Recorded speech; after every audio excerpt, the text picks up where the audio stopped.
around. Some say we should stop singing this sad song and forget our call for reparation. But we just cast it down, forget and ignore the pain and sorrows our ancestors had to endure. The horror of slavery still haunts this generation, because they never asked to be stolen and forced into servitude, chained up, shackled, bruised and battered, and treated oh so crude. Millions of white oppressors benefited by enslaving Africans, so the descendants of slaves have a right to call for reparations. For all the slaves that they stole away, tell them that they have to pay. We want reparation for slavery. For all the violence and all the hurt, for making Africans believe that they had no way. We want reparation for slavery. For all of the pain and all of the shame. Somewhere, somehow, we want reparation now. Oh, oh, oh, oh. Somewhere, somehow, we want reparation now.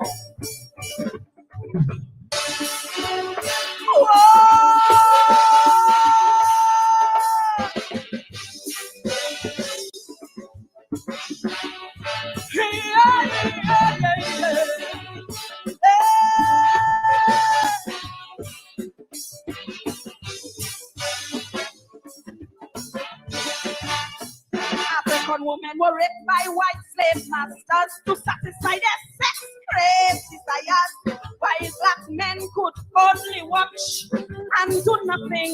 And the African slave tried to run away without a doubt. It was hell to pay. If they got caught, they would be lynched or they'd lose a limb. They were denied education and all basic human rights. To live as a slave was to live a horrible life in the service of the white slave master. From the cradle to the grave, no compensation, no hope for the African slave. For all of the work they did in the past, for giving them all love and human time. We want reparation for slavery. For the Jim Crow laws and segregation, for all those who got lynched by the Ku Klux Klan.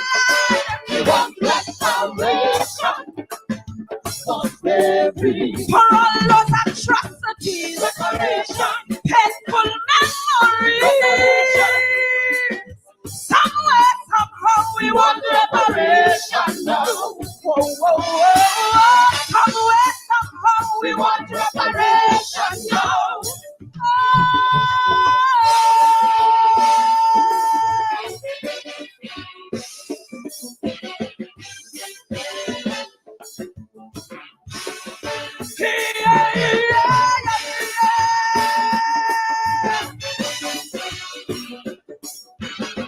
Listen, they broke up the African family, took away their rights and their dignity. Their religion and way of life was stolen. Subject them to a cultural genocide, took away the sense of African pride. Their defiant African spirit was broken. The transatlantic journey separated Africans from Africa. Many were scattered throughout the diaspora. Thousands died while making the journey to toil as a slave in the white man's land. So this is a call on behalf of those Africans. For every slave who died while making that trip, for every slave who was ever with,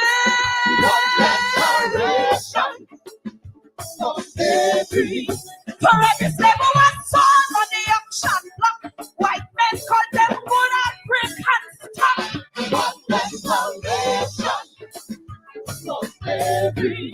For all of the tears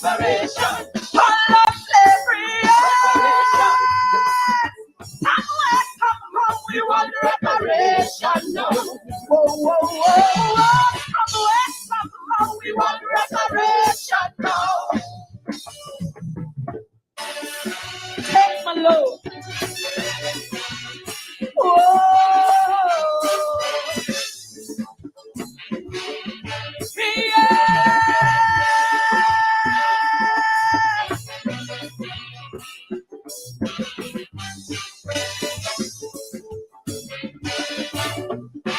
She's got reparation for the Holocaust.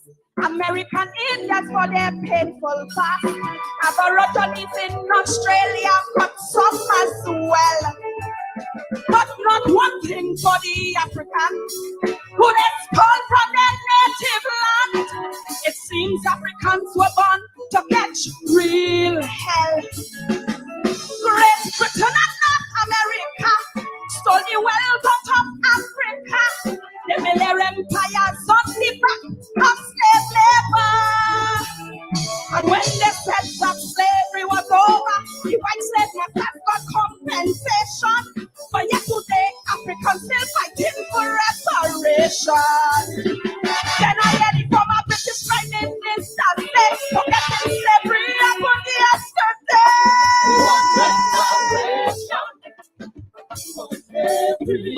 Who in the man has sincere apology, then it's trying to African legacy. Reparation for slavery, for all of the pain, and all of the shame. Somewhere, somehow we want reparation. Whoa, whoa, whoa, whoa. Somewhere, somehow we want reparation. Let's not even get up. Whoa, yeah.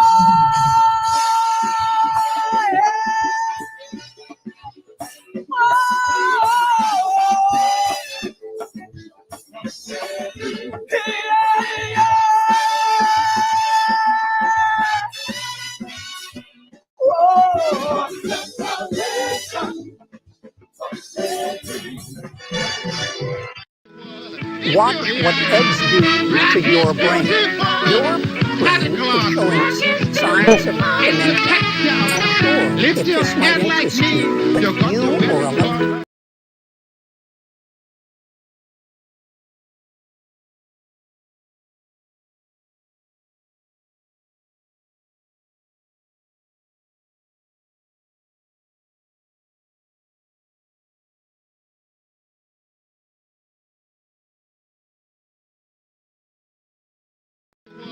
If you hear that, black is beautiful. Santa Claus, black is beautiful. It's a textile. Lift your head like me. You got to wear it for with dignity. How it born out. Black is beautiful. I said, sing it along. Black is beautiful. Say, I'm black and brown. It's my time that we get rid of that old slave mentality.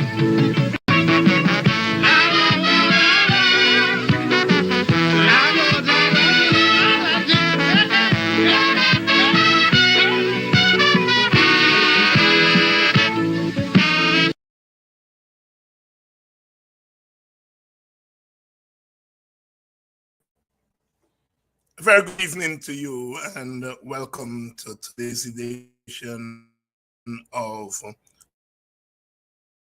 Politics 101 on a Tuesday evening. We, of course, are going to be discussing tonight that important meeting that is going on in New York. That meeting there of the United Nations body, which is spearheading, overseeing the decade, the second decade for the people of African descent. Coming in there with the Calypso reparations by Lady Tiny out of Trinidad and Tobago. Quite an apt Calypso. Please share the link and let everybody know that Politics 101. We expect Vincent Alexander to join us. He's in New York. And he's expected to join us. He, of course, is leading the IPAD-G team that is there. My God, the Guyana government as a delegation,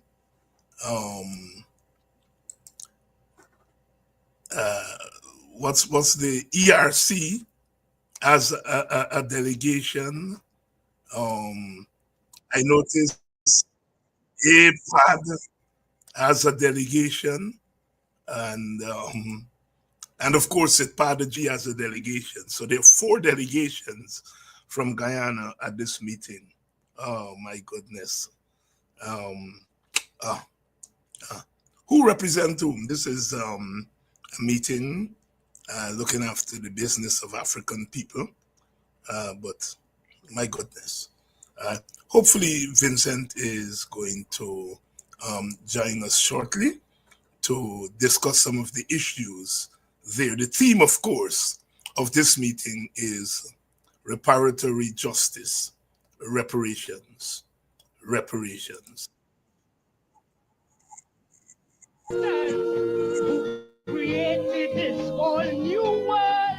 Those whose aim was to fill their coffers with diamonds, rubies, and gold. Hey, I don't want to raise no hornet's nest. It's justice I put into the test. Satmaraj and Kafra and Bun, all your talking compensation, but not from them struggling governments are wrong. That's wrong. Tell Europe to pay we back for the centuries of labor. Pay we back for the licks and the torture. If the Holocaust victims get, how come them ain't pay we yet? Come on and pay we back for slavery and indenture. Pay we back for the ills that we suffer. It's high time to pay some reparation to the Caribbean. It's high time that they pay some compensation. Thank you. Oh, yeah, yeah.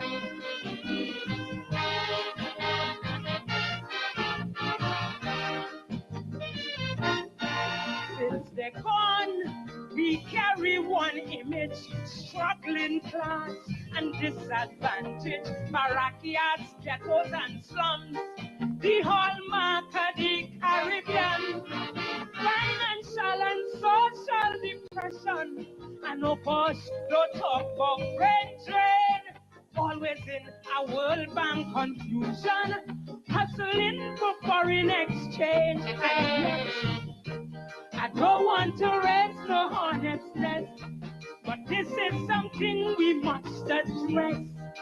Selwyn Kojo Ramesh Maharaj, I want to put all you do in charge, cause it ain't too late to lobby for human rights. Pick up the fight, pay we back, we never begged them to come here. Pay we back for the rape and the murder, and like they forget what Shoki said. Give we grandfather back pay. Come on and pay we back. The Caribbean calling, pay we back. Because a payment outstanding, it's high time to pay some reparation to this suffering Caribbean. More than time that they pay some compensation. Don't you agree? Yeah, man. It's been done all over the world. I'm beautiful Caribbean.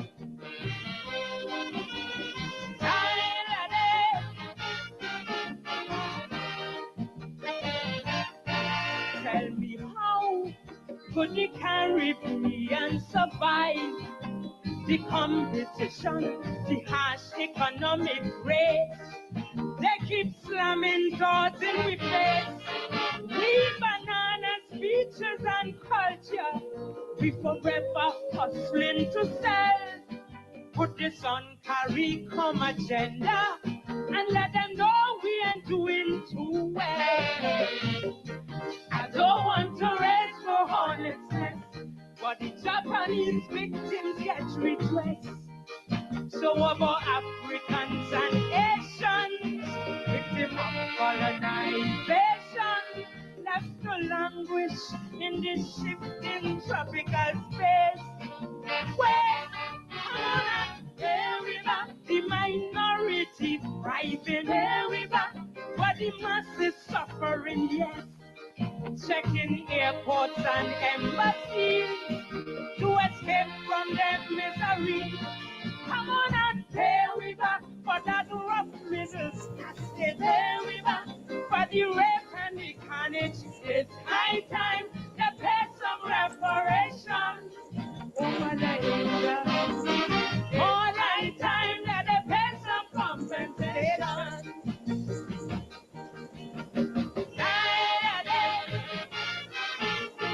Oh, yeah, yeah.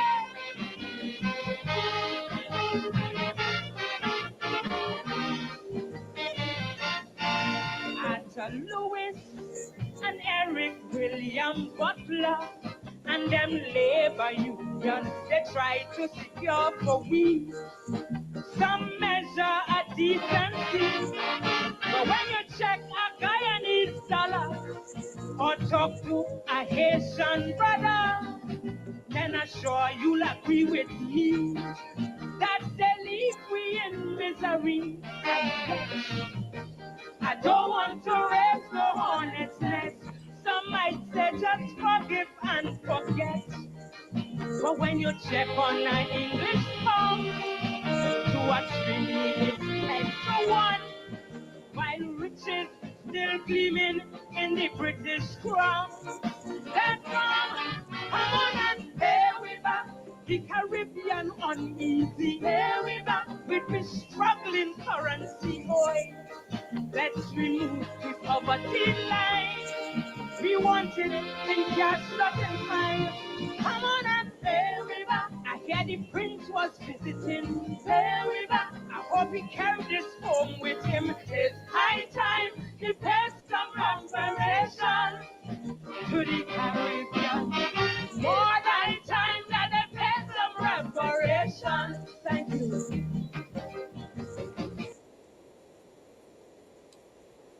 Lady B, Lady Beulah, making the linkage between colonial and slavery underdevelopment and the underdevelopment of our economies in the Caribbean today. Time to pay some compensation. Lady B would have sung that calypso more than 2 decades ago. Ever since then, the reparations discourse has broadened to include not just reparations from Europeans, but also reparations from governments in our post-colonial era. Of course, that meeting is going on there in New York, in a sense, launching the second decade of the people of African descent. And as Secretary General of CARICOM, Dr. Carla Barnett, said yesterday that reparations is still very important, and that structural inequality as a consequence of colonialism and slavery still has to be addressed. It's a forum to deal with African issue, and I felt so ashamed that our government went there and gave a campaign speech, used the People Forum to give a campaign speech about what they're doing for the people of Guyana. The people there is a forum to talk about the people, about African people. And our government couldn't go there and talk about what, as a government, it has done to address the issues raised by the decade. It went there and give a campaign speech. And then we saw another group, APAD, or whatever they call themselves, went there to complain to the United Nations about me. Complain about Lake Bottom and slave catchers and house slave. Imagine that. Pay big passage to go to the United Nations, which bringing groups and governments from all over the world to talk about historical injustice and inequality. And they're going there to complain about me using the term slave catchers and lick bottom. You know what my auntie tell me? When you really touch them, keep on, you're doing something right. I'm so ashamed. Thank God for Father G. That is there. I haven't heard what ERC says. ERC's delegation is led by an Indian man. Nothing is wrong with Indian men. Indian men are Guyanese too. You know? But can you imagine Vincent Alexander, Eric Phillips going to an Indian conference in Dufta and representing the Mahasabha or representing Indian people? It will never happen. But the I-pass to black people. The I-pass. A black man there went there and gave a campaign speech. Said nothing about African people. And that is the point I keep making about these fellas. I do not believe that 90% of the things that they say they believe. I do not care whether they go and join the PPP a million times. It don't bother me. What my concern is when they go and join the PPP, they then become narrators of anti-African narratives. So instead of going and talk about African people, they're going to talk about what they're doing for Guyana. What they used to call protests before they joined the PPP is weighing in. You heard James Bond, Vincent Alexander weighing in. Before that, Vincent Alexander was protesting, was advocating. Now you join the PPP, protesting and advocating, become weighing in. Anti-African. When the police put lead upon you in 2000, it was the PPP who slugging you. Now the PPP killing black thing, it's police violence. That's what I'm talking about. When these chaps go over, it's not the going over, it's having gone over. When you're over here, you're arguing against people who say black people lazy. You go over there now, black people don't work hard enough. You see what I'm talking about? And like I said, I made the mistake of calling them chaps' names. Which means that in responding, they're responding as individual. David Hines do them something. He called them lick bottom. Not that David Hines raises the larger question of when you go and join the PPP, what you turn into. And the chaps who are in charge of the PPP are encouraging it. I don't think Dr. Jagan would have encouraged Cyril Belgrave and Clinton Collymore and Shirley Edwards to go and become anti-African. I don't think the Jagan that I know. I don't think he. But these chaps would sit back and laugh at them. Laugh at Hamilton going and making himself a royal fool, just up in suit and tie, and making himself an ass. An AirPod or whoever they are, going and talking about lick bottom of the people. Jesus Christ. When you think you've seen it all, you have not. Anyhow. you all get my drift. As I said last night, Vincent Alexander spoke about post-traumatic syndrome, syndrome from slavery. An accepted theory and thesis in black studies. And he went and talked to some people who never read one paragraph on anything. You ask them, have they read a sentence that Du Bois wrote? W.B. Du Bois. Have they read a paragraph that Franz Fanon wrote? The Rodney that they like talk about. Ask them if they ever read a sentence that he wrote on African anything. So Vincent was talking to a set of ignoramuses, meaning people who are ignorant of what he was saying. And instead of saying, well, boy, I never heard that theory, are there books written on it? No, Vincent Alexander talking mumbo jumbo. At least James Bond went on Google and put in post-traumatic syndrome, and he come up with a book that the professor wrote. He didn't read the book, but at least he's come and he said, look, I get a file of printouts. And he spent 2 minutes talking about what he get in the file because he couldn't talk about anything else. I mean, it's the first time hearing about this. And then he spent the rest of the time abusing Vincent. The fact of the matter is, we have had 60 years of intellectual and academic study at university on Black issues. I teach in a Black Studies department. I did my undergraduate and graduate work in a Black Studies department at a Black university. That is our business.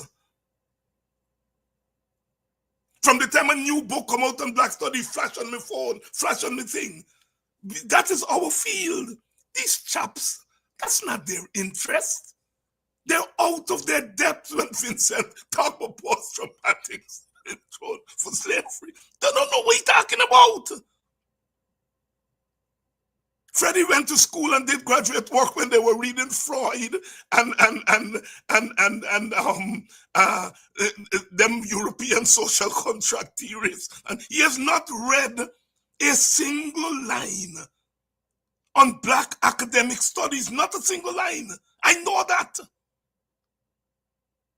But yet these are the people yapping about African people. And when real African representatives, who are they speaking for? As I said, I speak for African people because African people educate me. And the expect of having educated me is that I must stand up for them. They can't elect me to anything. The fact that their sacrifice educate me. Walter Rodney himself said, the African academic has a responsibility, moral and political, to stand up for the African community. Anyhow, Vincent is here. Let me bring in Vincent. It's now my story tonight. Vincent, good evening. Good evening, David. Good evening. Is there anything there that I said that you have difficulty with and you want to disassociate yourself from? No, David. In fact, I am where I am with these guys because I've associated myself with you.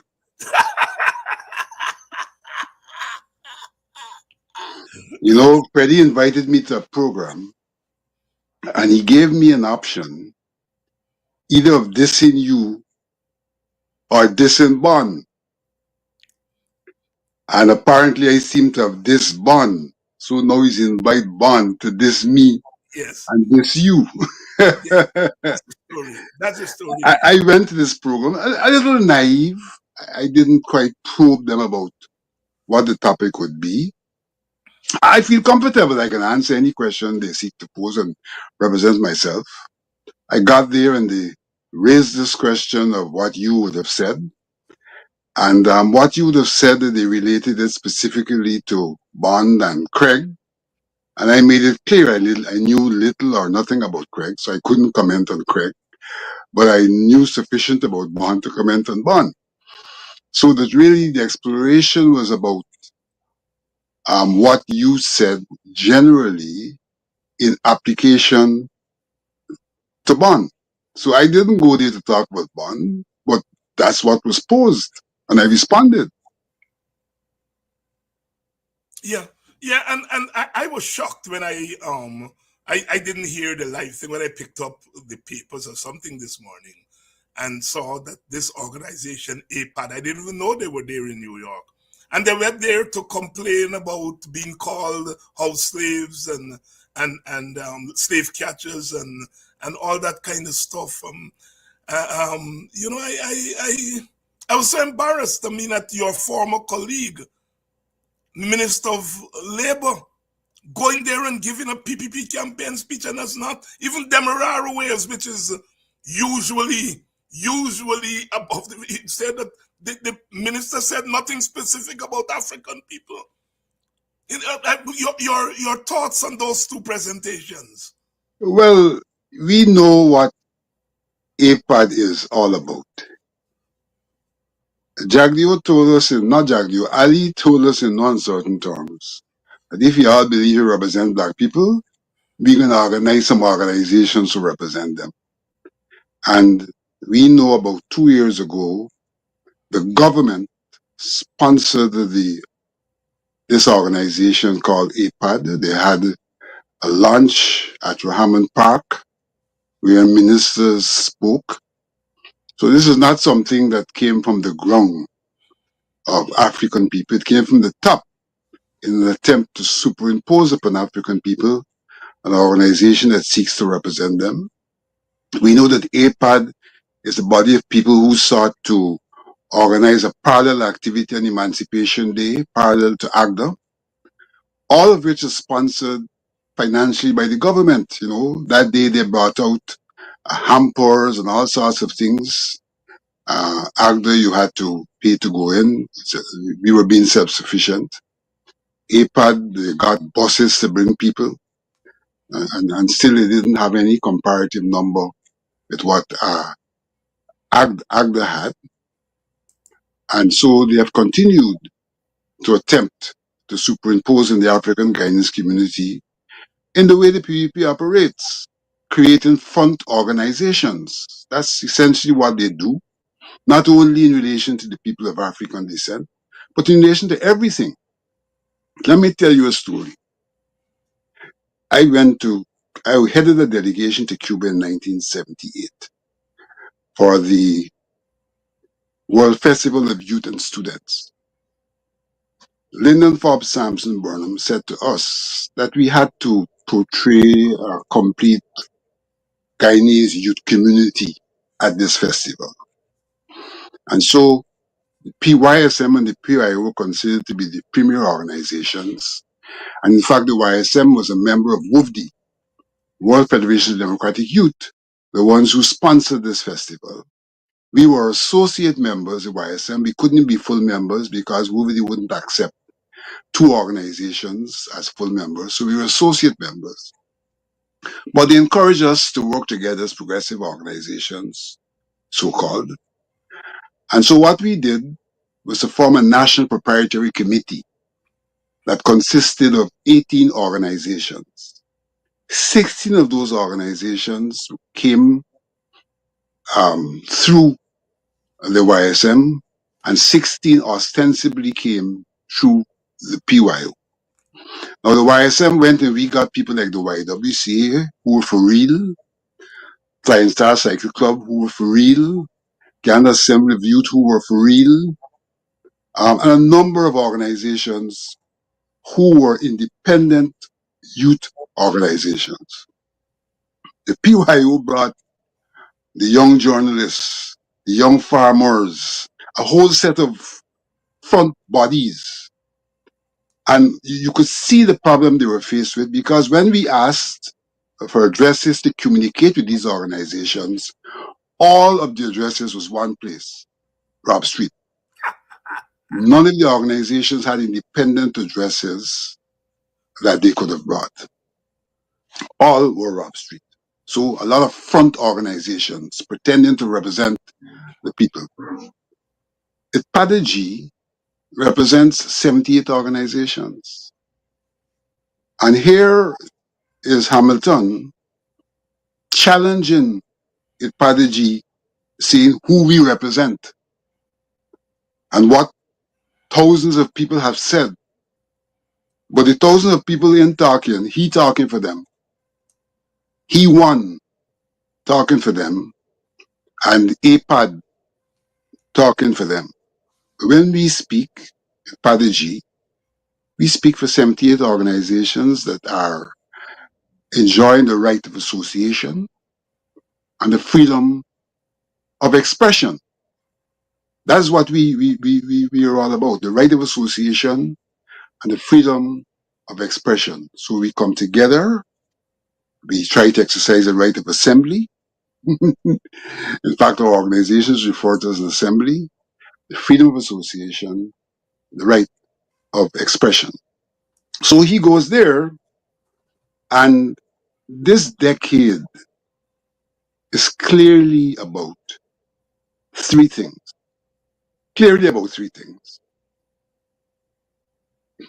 What has happened to the people of African descent, starting with enslavement and coming forward as the Durban Conference said, with remnants of those things affecting us up to today.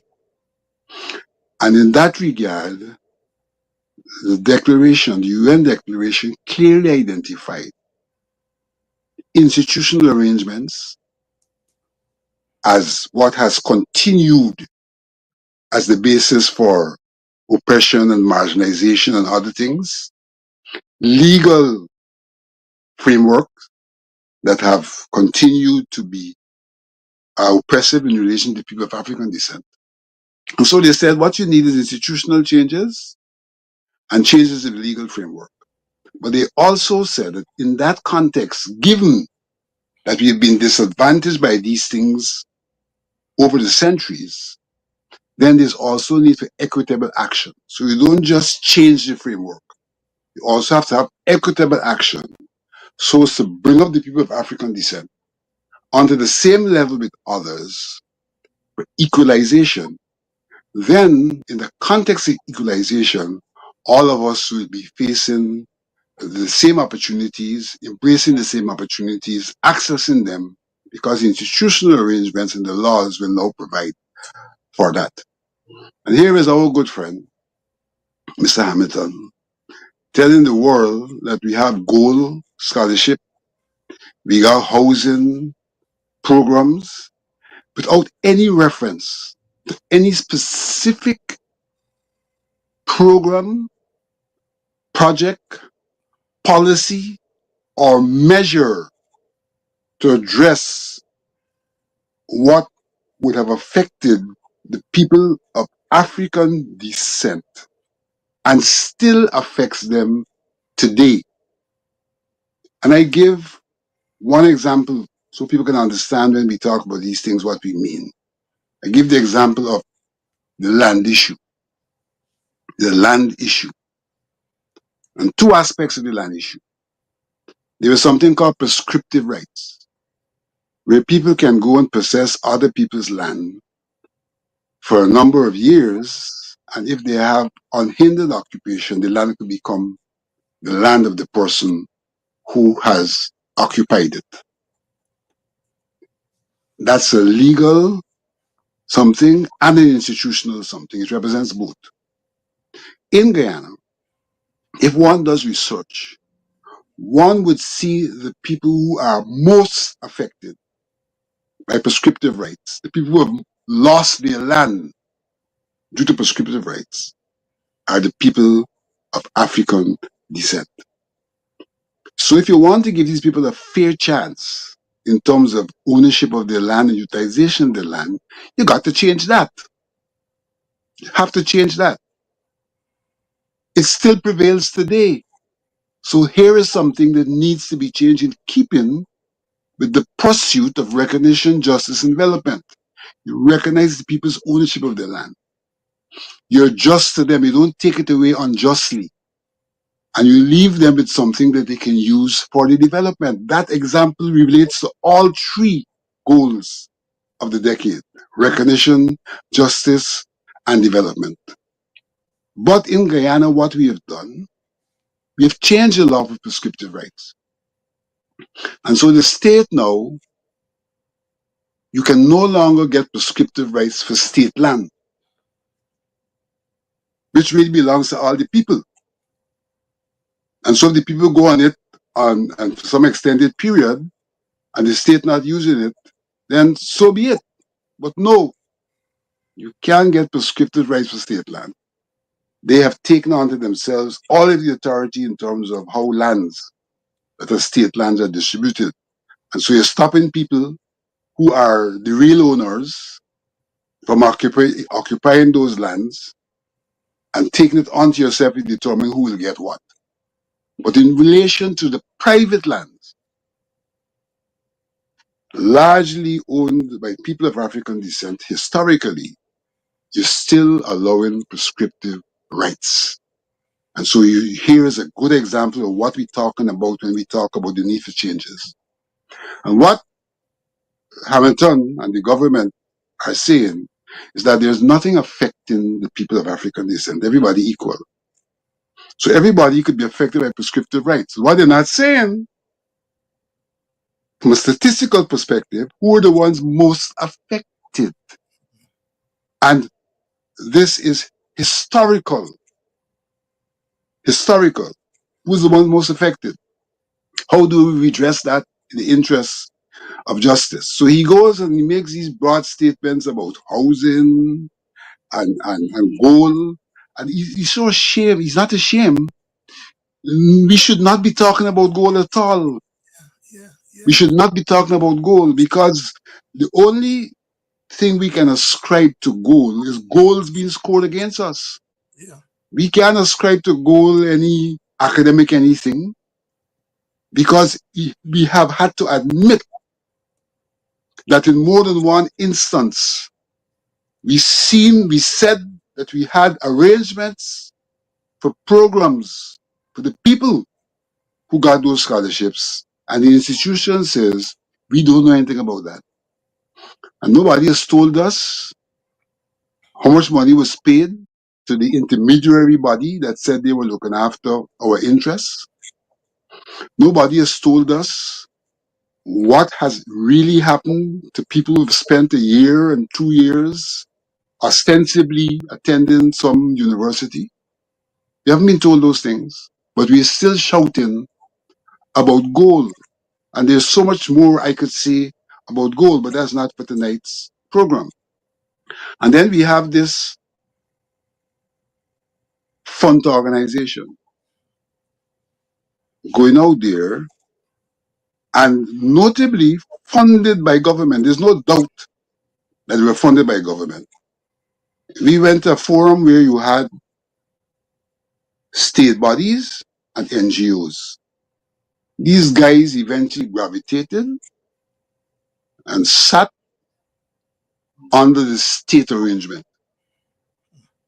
They're supposed to be an NGO, but they end up sitting under the state arrangement in that forum, clearly showing their subservience and association with the government, and then making accusations against African Guyanese in the same manner as Hamilton, saying that these people don't lead nobody, and all they're doing is pretending that they're leaders, because Hamilton went on further in DPI to say we are pretending to represent the people of African descent.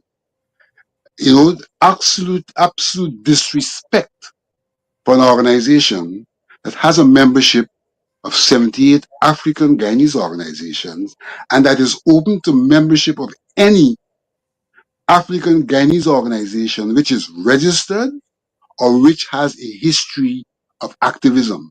That's what Padiji is in terms of its membership.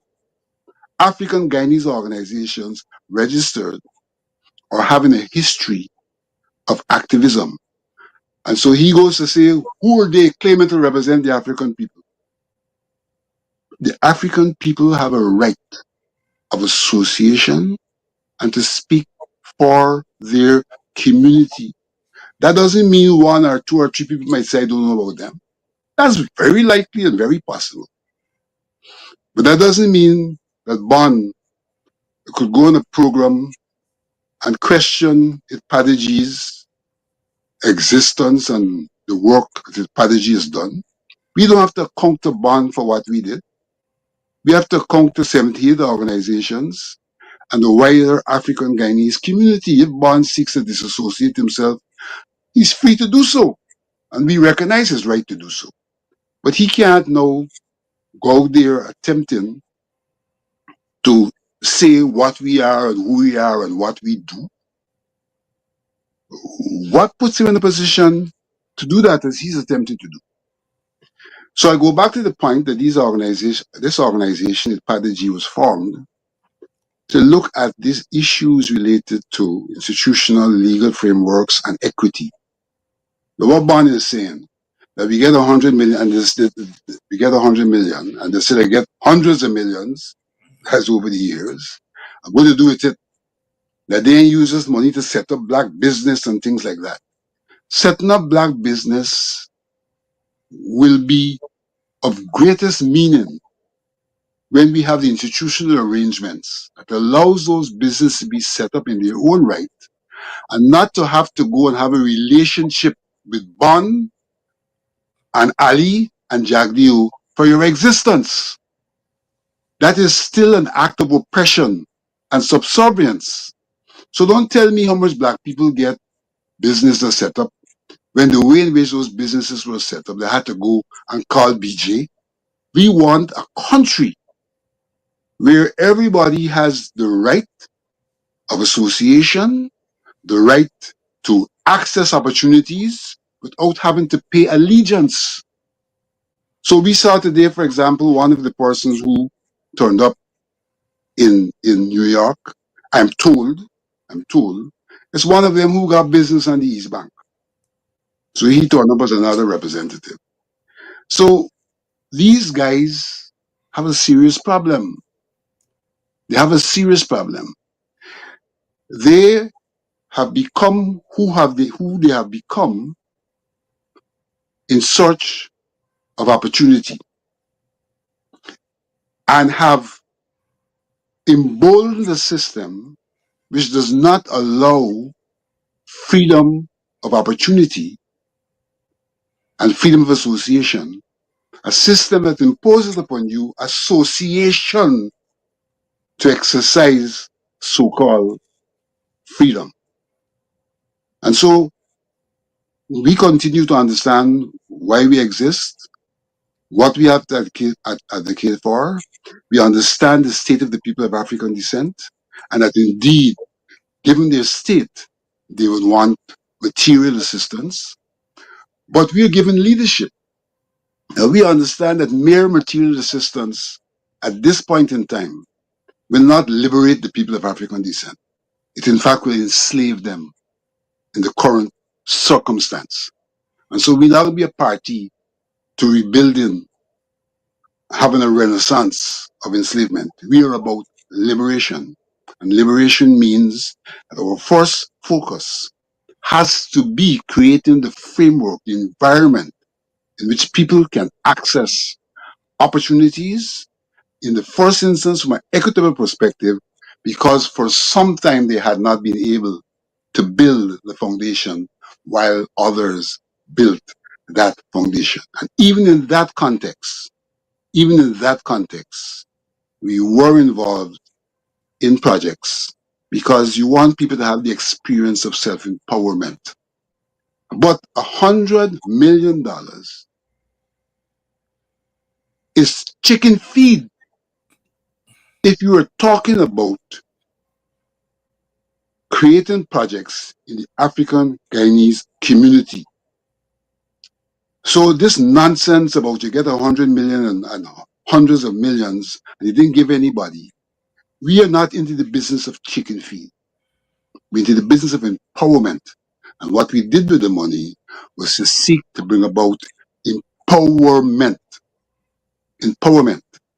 You know, we, for example, were funding 2 night schools, one in Kildone and one in Sophia. And what happened? They withdrew the money, the subvention. We could no longer fund those schools. And Priya Malikchan says she ain't shut down nothing. if you don't give us the money to fund the schools, you have effectively closed them. Suffice to say that we have made every effort, as far as possible, to keep those doors open because it is critical to the development of the people of African descent. Because one of the things that we have come out of enslavement, come out of suppression of our villages doing, is seeking education. And that is one of the ways in which we've responded to the trauma that we've been put through. We've been put through trauma because here it is, we came out of enslavement, which itself was traumatic. We came out of that trauma, establishing villages, our lands were flooded, more trauma. We therefore moved on in a search to overcome the trauma, sought education, and sought employment. And so if I say to you that the African Guyanese has developed a trait in terms of seeking employment and seeking employment and seeking education, and that trait has a lot to do with their traumatic experience because that is the response as to how they overcome the trauma, and you don't understand that, then you have a problem. And if I say to you that you have had a bad experience, and I'm saying that Bond has had a bad experience in terms of how they lock him up and still have him in court, that's a traumatic experience for him. And that he has decided that the way to overcome his trauma is to go and join with the PPP is self-evident. It is self-evident. I don't blame him for trying to overcome his trauma that way. And very often one is not very conscious of the trauma. That's right. That's right. One doesn't articulate that one is faced with trauma. One articulates that you have issues in life you want to confront, and you try to confront them. It's not something that people articulate very consciously and easily, but they act out an understanding that they have to get on with life and they have to do things to get on with life. And so I don't have a problem if he does what he does to overcome his trauma. What I have a problem with is that in attempting to overcome the trauma by seeking acceptance somewhere else, what he has to say about his people. Yes. Yes. What he has to say about his people. And the way in which what he says about his people helps to keep them in that state of oppression where their option for overcoming trauma has to be to do what he did. And so it's an imposition of a state of subservience, an imposition of a regime of oppression, and an imposition of a regime of survival based on lack of self-recognition, lack of self-respect, disregarding justice in pursuit of development. And you know what? When Padaji adopted the United Nations' theme, recognition, justice, and development, the late Dr. De Silva insisted that we should go a little beyond the UN and say recognition, justice, and sustainable development. And it's important to note that because when those people go in the hustle, their development is not sustainable unless they sustain a subservient relationship. That's right. Vincent Alexander here tonight. You all have asked for it and you all are getting it. As I said, so many of you have asked me to dedicate a part of this program, more of this program, to Black education and Black empowerment. Vincent, you have always pointed out, and I have to say that you're one of the first persons I heard that formulation from, that we African people, Black people, are not a naturally united people, in the sense that when we came across the Middle Passage, we came from various ethnicities, what we call tribe, and so on. And in effect, what we in Guyana call Mati really is a term that came on the slave ship, was Métis, that eventually become Mati. So the fact that we are not a naturally united people, and then given the trauma of slavery, in a sense, has driven us in the opposite direction, we tend to see unity as an almost natural thing to have in response to the trauma. So we are not a naturally united people, but the trauma of slavery drove us to become Mati, and so the notion of African unity is really strong. What we call in African American study link faith. We see our faith as being always linked with each other. And so when some of us decide to cross and go to the other side, the community has a particular response to it, coming out of the very trauma. All right? We are almost scared of one of our own going over to the other side. Because the community is as strong, is as weak as its weakest link. That's right. And what they do, you see, this is the relationship is an objective relationship. It's not a purely subjective relationship where we decide who we like or who we don't like. We have been placed into a relationship by virtue of a system that has treated people of African descent in a particular way. And even as we have originated from different ethnicities, different tribes, the way in which we have been treated, we have been made into one. That's it. That's it. Objectively made into one.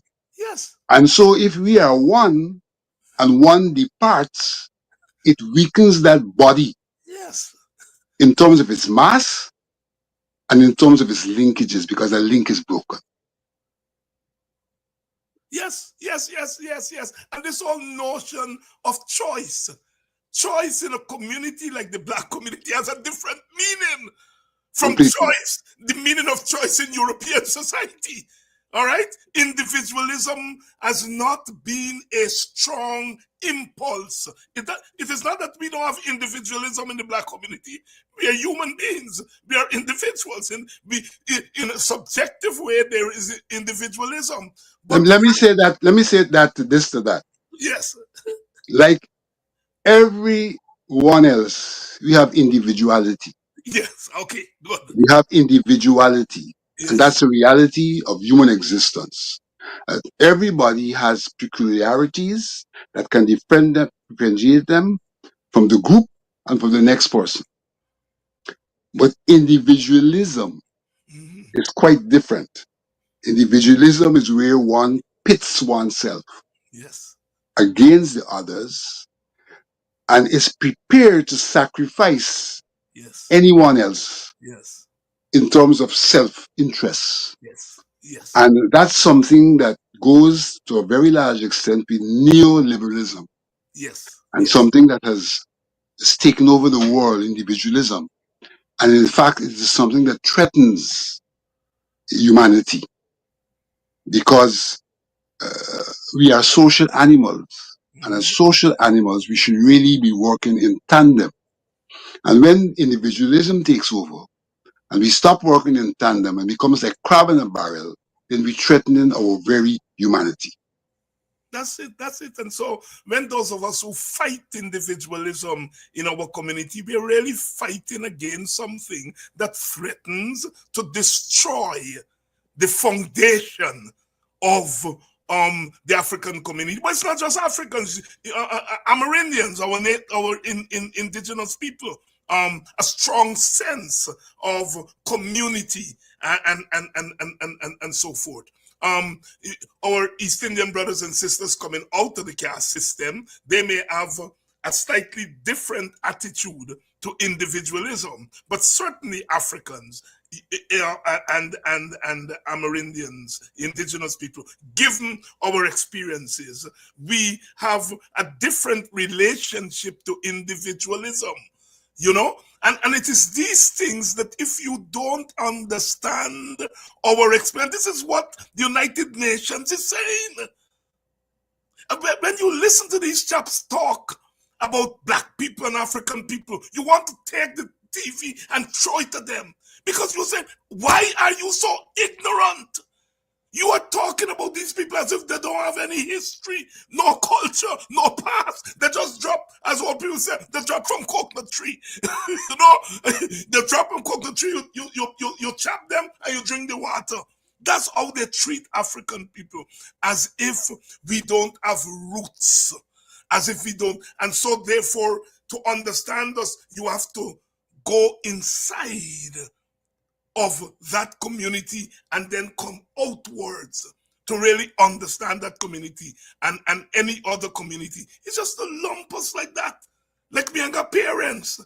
David, and that is one of the reasons why we have argued that whilst we have no problem with the Ethnic Relations Commission conceptually and in principle, and we have no problem with its composition, that if you're going to a conference that is specifically addressing the issue of the people of African descent, then no matter how nice someone else might be, in colloquial terms, the person does not wear the shoes to be able to speak to those issues from a personal, experiential perspective.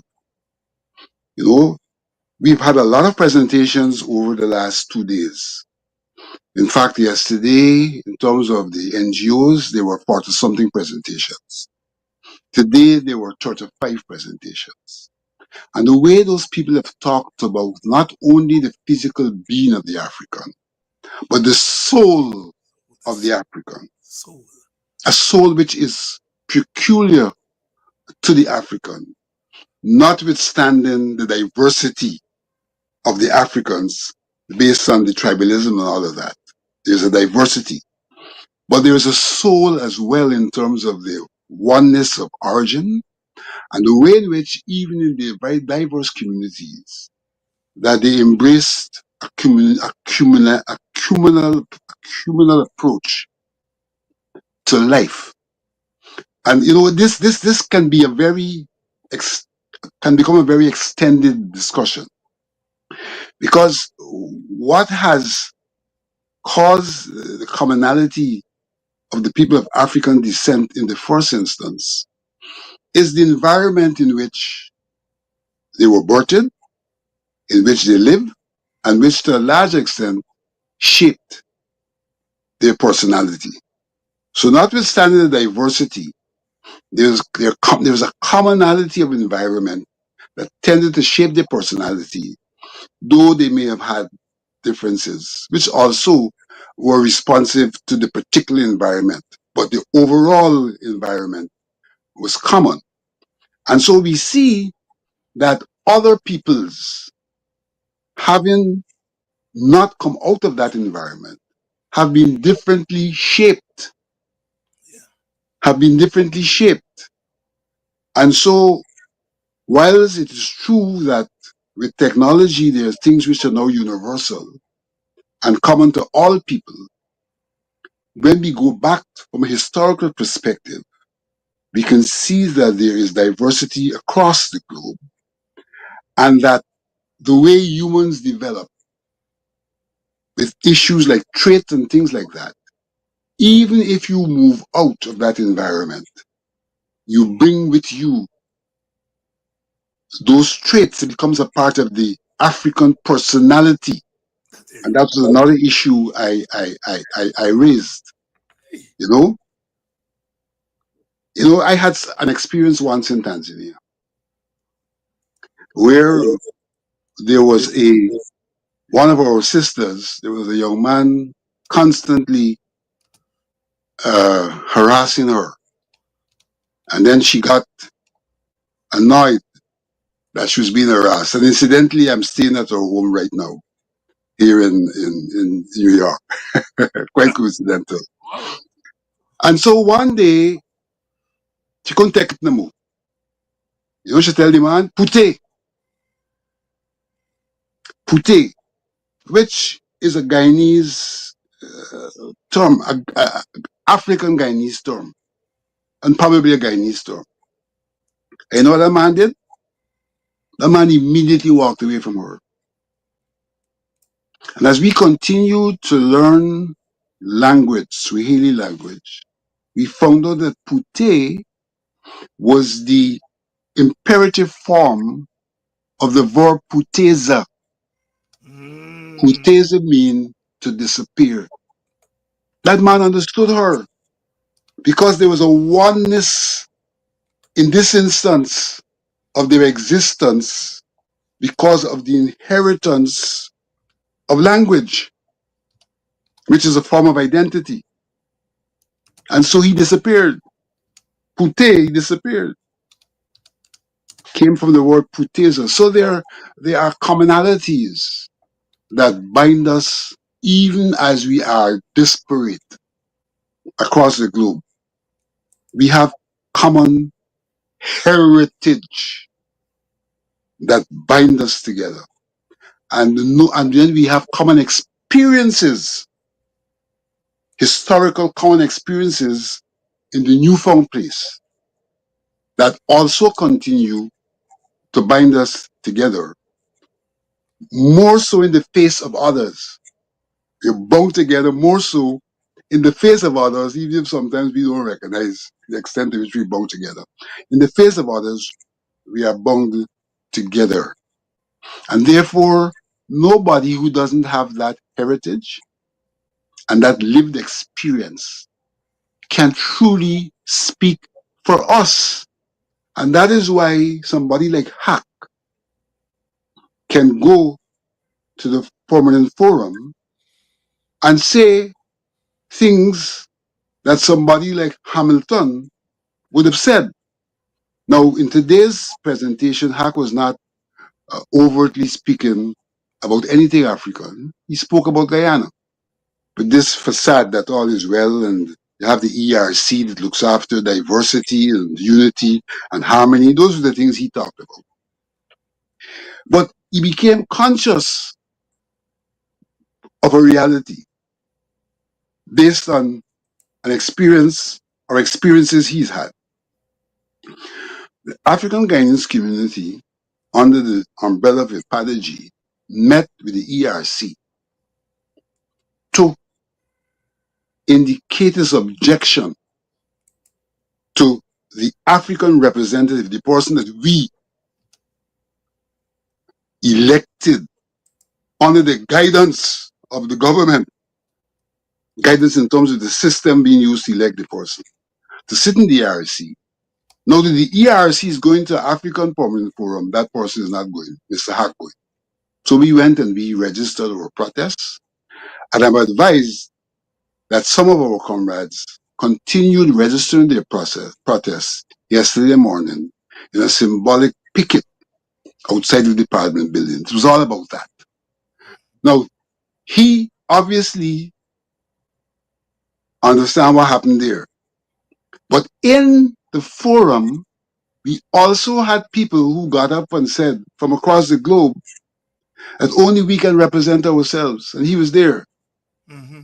So what did he do? In his presentation, he had a sidebar. He told the forum that someone of African descent, one Norris Witter, was identified by the ERC to be there, but he had withdrawn. So he's tempted to justify his presence Sense. by saying, Witter should have been here. So at least, even if I'm here, Whitney would have been here representing that, but he withdrew. My understanding is that Whitter withdrew, didn't simply withdraw. That's right. He withdrew as a part of protest Protest. against the manner in which the ERC went about identifying who should represent the ERC at a forum that was dedicated and for the people of African descent. And let me say this, that the ERC said, well, we are a national body, we represent everybody and all of that. And we don't have this divide. And our response was, look, we know you're the ERC. We know this collective has to work towards common objectives. But we also know that the way in which this body was brought together, it identified representatives of specific communities, representatives of the Hindus, representative of the Amerindians, representative of Labour, representative of the Christians, representative of the Africans. And therefore, if you have a situation where you have to go to a forum that is dedicated to the African issue, then by all means, first and foremost, the person who represents the African, because of his own lived experience, because of his heritage, should be the person who goes, in addition to the fact that that person is the representative. So both formal and informal attributes makes that person the one who should be present. Make that person the one who should be present. And certainly the issue of self-determination was a very, very important issue as we became independent countries. The Bandung Conference in the 1950s raised that question, that as we go into independence, that individual ethnic groups retain the right to self-determination. Was a very important pillar of independence. Vincent referenced the African personality. For those of you who are interested in these things, the original theorist of the African personality is a man named Edward Blyden from the U.S. Virgin Islands, an African from the U.S. Virgin Islands, Edward Blyden. He was, among other things, he was a scholar, he was a newspaper owner and writer. He settled in Africa for a while. Edward Blyden, the father of the theory of the African personality. Just a little tidbit there for those of you who ask for that kind of information. Vincent, suffice to say, David, yes, go ahead. that theory is really the systematization of reality. Yes. So they must understand what theory means. Yeah. Theory is an expression, a systematization, structured explanation of reality. Of reality. So he was talking about the African personality in reality, articulating it as a theory. Yes. Yes. Vincent, the forum continues. Your presentation yesterday, I have to say that I am very glad, I'm uplifted by the fact that sections of the media in Guyana give full coverage to the forum. This is the first time I've seen the media in Guyana give that kind of coverage to what took place there. They covered the Secretary General, covered the Padre G, covered the government, covered the government side of PPP newspaper. They covered APAD and so on. But very extensive coverage in Guyana. That coverage tells you how much Padre G has grown Yes. and is alive. And it Yes. also tells you how much the decade is being recognized worldwide as something that requires the attention of all. Vincent Alexander here. Vincent, as you mentioned that people from all across the world are there and said that only we can speak for ourselves and so on. You lived through the Pan-African movement coming out of the independence movement in our Caribbean and across the world. Are we seeing a reigniting of the spirit of Pan-Africanism as you peruse what you Are there? Undoubtedly, there's a renaissance.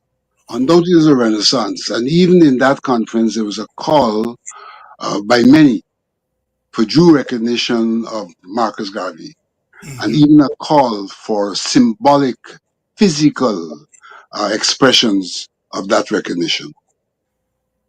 That recognition, Marcus Messiah Garvey, as Walter Rodney once remarked, that all of the activists and thinkers of the 20th century and beyond, all of them date back to Marcus Garvey, that he was the original black nationalist.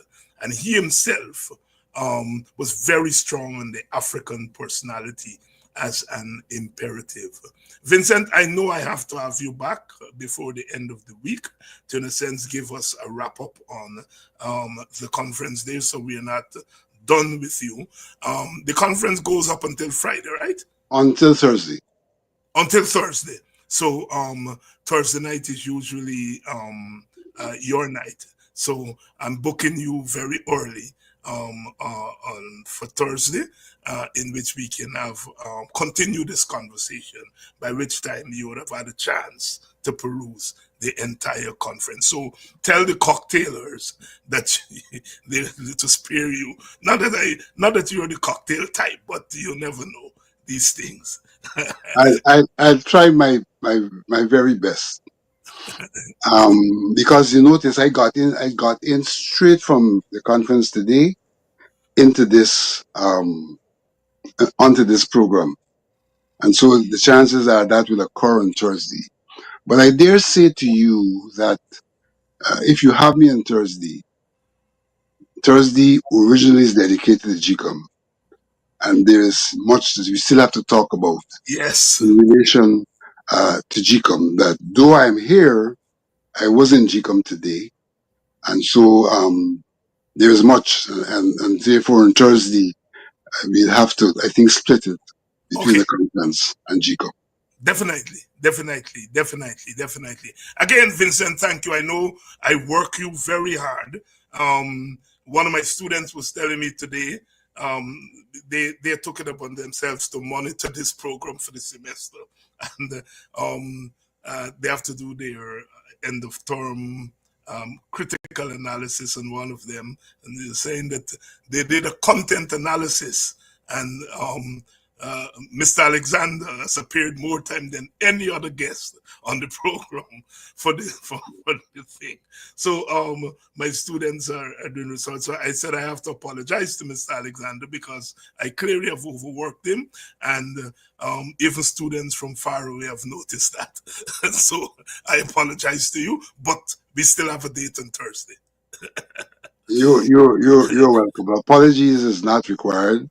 I've taken on a role and therefore have to play that role. Though sometimes I feel it's time to hang up my gloves, retire. Don't do that yet.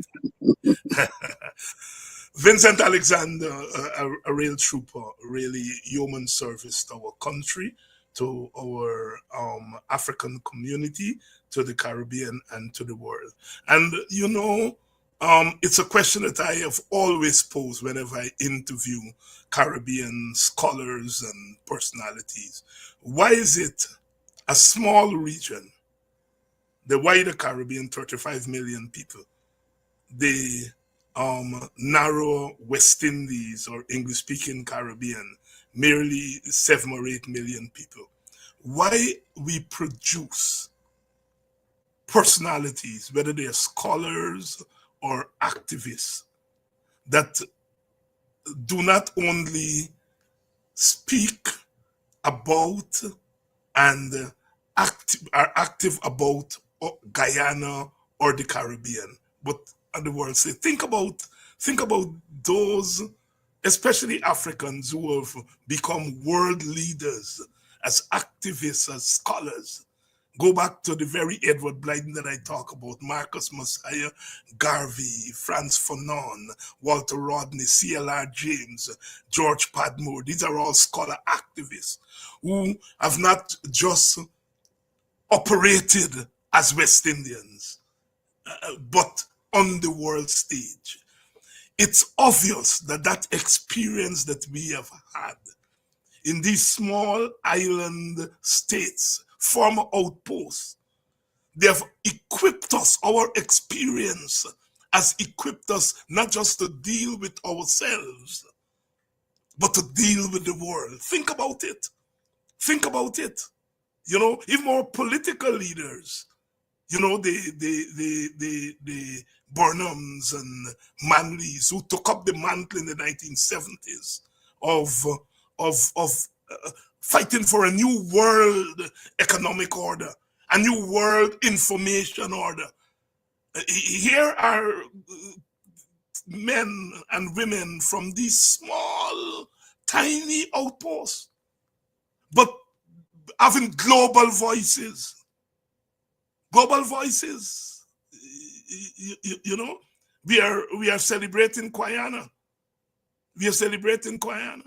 Guyana is equally known in Black American circles and Black African circles as he is in Guyana. Although he never stepped out of Guyana, unlike some of the others who traveled and taught in universities abroad, Guyana remained in Guyana. And Tim Hector once said to me that he was perplexed and disappointed that Guyana did not take a more frontal role in Caribbean leadership. But he was recognized as a Caribbean and a Pan-African leader beyond Guyana. But he himself chose to do his work starting in Guyana. Starting in Guyana. As he said to me in an interview, that after independence, Mr. Burnham asked him to become Guyana's first permanent representative to the United Nations. And he declined. And he said, what I can do for you is that I can go to Africa and introduce you, your government, and Guyana to the African continent. He went and he visited 13 African countries. The rest is history. Guyana became a leader in the African liberation struggle, became a leader in the non-aligned movement, became a leader in the liberation movement. Guyana himself went to the United Nations a couple of times and made addresses there. But he decided that he will engage the world from Guyana.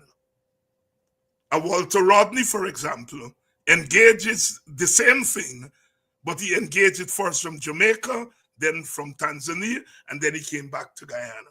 But Guyana chose, as he called himself once, an homegrown socialist, that he stayed at home and led the world from home. But the number of men and women from our Caribbean who have played leadership roles in the world. Our own Stokely Carmichael, who spent his first 13 years, born in Trinidad, went to America when he was 13 years old to join his parents. And he became the face and the voice of the Black Power movement in the United States. You know, Trinidad. Malcolm X's mother, Grenadian. His father, a Kititian. And I can go on and on and on. On and on. These small outposts, these small islands, and I consider Guyana an island despite the fact that it's on the continent. Island is not just a physical thing. Islandness is a state of being. And that question and that issue is still being investigated. Small islands, small communities, but producing big personalities, large personalities. I mean, you can't go in a Black Studies department and don't read Capitalism and Slavery by Eric Williams, Black Jacobins by C.L.R. James, Black Skin, White Masks by Frantz Fanon, Stolen Legacy by Mr. John. And I can go on and on. The classic texts in Black studies, most of them. How Europe underdeveloped Africa, our own Walter Rodney. They came before Columbus. And we can go on and on. Those are the classics in Black studies. The classics in Black studies. And they all came from the minds of West Indians, Caribbean people. Good night. I'm glad to be West Indian. I'm happy to be Guyanese. I am proud to be African. Exploration of all our identities wrapped together in one.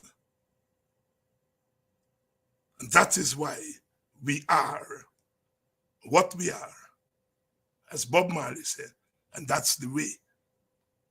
That's the way it's going to be.